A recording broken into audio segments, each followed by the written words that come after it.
Okay, there you go. So I would think that when you're working with clients, whether individuals or couples, there are junctures of decisions that you must make as a therapist in terms of when might be appropriate to send someone to us. Can you talk a little bit about what your thinking is along those lines and how you sort of parse those Sure. pieces out?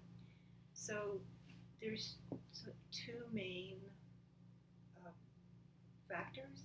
One has to do with power balance, and one has to do with the couple starting off with options. So I'm more likely to refer an individual when my individual client, occasionally in a couple, there is a severe power imbalance, financial, emotional, a question of abuse or emotional, or even physical abuse. Mm-hmm. Then I do refer to you individually. I encourage the person to go to you privately, sometimes to pay you in cash if need be. And I really appreciate that you're willing to do that, even if the person isn't ready to come with all their papers filled out, that you really meet people where they are and then give them options to go further. And that has been so helpful to people, again, who have come, found out their options, and options they often didn't even know they had or didn't feel they had the right to, even if they knew they had them.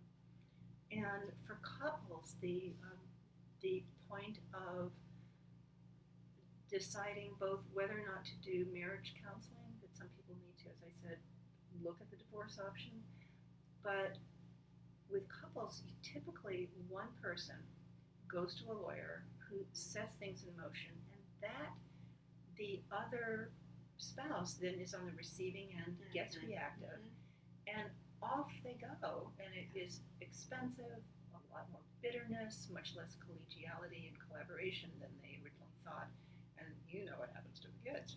So for couples, and I have seen couples who were on the verge of divorcing. Typically, one spouse asks their best friend, "Who did you get a divorce from?"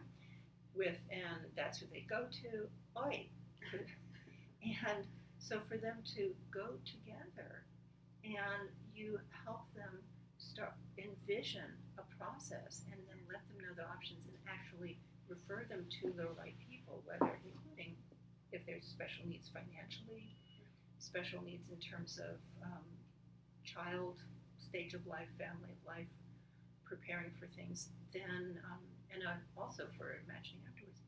I have seen what could have been train wrecks turn around to be things where people could be at their best during a time where typically people don't feel like they're at their best and certainly don't experience their spouse that way.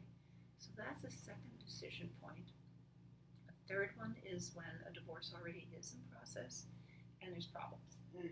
And I've seen you consult to clients, my clients, as well as sometimes to consult to their lawyers and help avert some problems. And the last one, and I've just started referring people to you who are divorced, it's done, and there are problems. And even if they had a reasonable lawyer for the divorce itself, typically those people aren't as helpful for helping the process along afterwards.